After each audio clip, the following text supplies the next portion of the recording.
ജ്വാല അവാർഡ്സിൻ്റെ jury ആകാനായിട്ട് എന്നെ invite ചെയ്തതിന് കൈരളിക്കൊരു നന്ദി പറയുന്നു.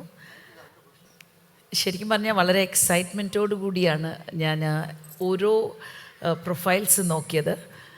വിജയരാഘവൻ സർ ഉണ്ടായിരുന്നുകൊണ്ട് വളരെ എളുപ്പമായിരുന്നു കാര്യങ്ങൾ. സാറിൻ്റെ ആ ഒരു ഞാനും കുറേ പഠിച്ചു ഫ്രം സർ, എങ്ങനെയാണ് ഒരു കുറേയും കൂടെ മുമ്പോട്ട് പോകാനായിട്ട് ഈ ഇൻ മെൻറ്ററിങ് പീപ്പിൾ. അപ്പം അതൊരു നല്ലൊരു എക്സ്പീരിയൻസ് ആയിരുന്നു. ഞാനൊരു പഴയൊരു ദോഹ പറയാൻ ആഗ്രഹിക്കുന്നു, ഹിന്ദിയിലാണത്.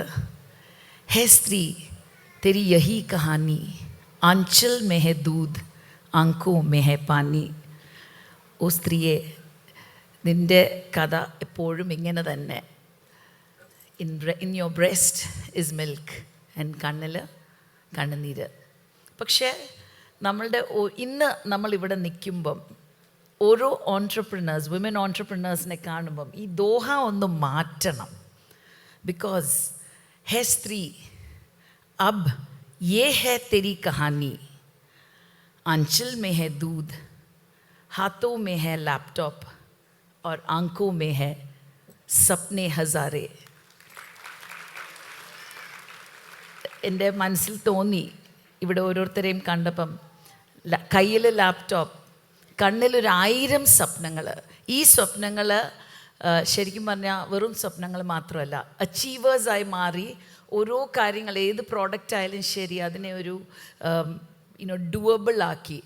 ശരിക്കും പറഞ്ഞാൽ ഞങ്ങൾ ഓരോ പ്രൊഫൈൽസിൽ നോക്കിയത്, is the passion in the person, is the passion in the product, is the passion in the way they market, is the passion in the way they are applying their finance. ഇതൊക്കെയാണ് ഞങ്ങൾ നോക്കിയത്. കുറേ applications കിട്ടി, വലിയതും ചെറുതും ആയിട്ടുള്ള ഓൺട്രപ്രണേഴ്സിൽ നിന്നും. പക്ഷേ ഒരു സങ്കടകരമായൊരു കാര്യം എന്ന് പറഞ്ഞാൽ, ഇച്ചിരിയും കൂടെ പ്രൊഫഷണൽ ആകാം നമ്മളുടെ സ്ത്രീകൾ എന്നൊരു ഫീലിംഗ്, കോമൺ ഫീലിംഗ് നമുക്ക് തോന്നി. കുറച്ചും കൂടെ ഒരു പ്രൊഫഷണലിസം ആകാമായിരുന്നു.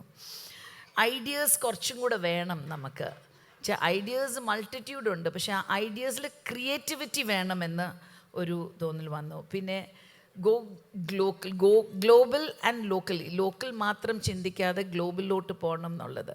ഇപ്പം ഞങ്ങളുടെ ഈ വിന്നേഴ്സിനൊക്കെ ഈ കുറേ ക്യാരക്ടറിസ്റ്റിക്സ് ഉണ്ടായിരുന്നുകൊണ്ടാണ് നമ്മൾ അവരെ സെലക്ട് ചെയ്തത്. പിന്നെ സ്കെയിലിങ്ങിൻ്റെ കാര്യത്തിലും ബിസിനസ് ഓപ്പറേഷൻസിന് സ്കെയിലബിൾ ആണോ ഇല്ലയോ, എനിക്ക് തോന്നുന്നത് ഞങ്ങൾ ഇതെല്ലാം കേട്ടും ഇതെല്ലാം ഓരോ ആപ്ലിക്കേഷൻസ് നോക്കിയപ്പം മനസ്സിലാക്കിയ ഞങ്ങൾ ഡിസ്കസ് ചെയ്തപ്പം ഫൈനലി നമ്മളൊരു കൺക്ലൂഷനിൽ വന്നു. ഒരു മെൻറ്റർഷിപ്പ് പ്രോഗ്രാമും കൂടെ നമ്മൾ ഇൻട്രൊഡ്യൂസ് ചെയ്യണം നെക്സ്റ്റ് ഇയർ എന്നൊരു സജഷൻ നമ്മൾ കൈരളിക്ക് കൊടുക്കുന്നു. എൻ്റെ ഗുഡ് ഫ്രണ്ട് ആയ ബ്രിട്ടാസ് സർ അത് കേട്ട് I'm sure he'll put it into use. And thank you so much once again for giving us the opportunity. And ഒരു കാര്യം, അത് മമ്മൂക്ക അത് പോസിറ്റീവായിട്ട് എടുക്കോ ഇല്ലയോ എന്നറിയത്തില്ല.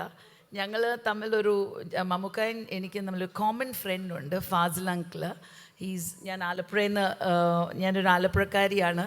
അപ്പം ഫാസിൽ അങ്കിൾ ചെറുപ്പത്തിലെ മണിവത്തൂരിൽ 1000 ശിവരാത്രിക്കൊരു ലിറ്റിൽ ഗേളിനെ നോക്കിയായിരുന്നു to play the role of Mammootty sir's daughter. എന്നെയായിരുന്നു ആദ്യമേ അപ്രോച്ച് ചെയ്തത്. പക്ഷേ ഫോർച്ചുനേറ്റ്ലി ഓർ അൺഫോർച്ചുനേറ്റ്ലി ഞാനത് എൻ്റെ ഫാമിലി അലൗ ചെയ്തില്ല. പക്ഷേ today when I see him sitting here, the superstar, age റിവേഴ്സലാണ് നടക്കുന്നത് in his case.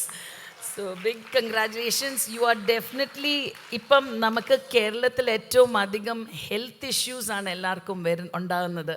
So you are a role model to many, and I'm sure നമ്മൾ പലരും, if we follow his path, we will also be healthy and strong like him. Thank you so much.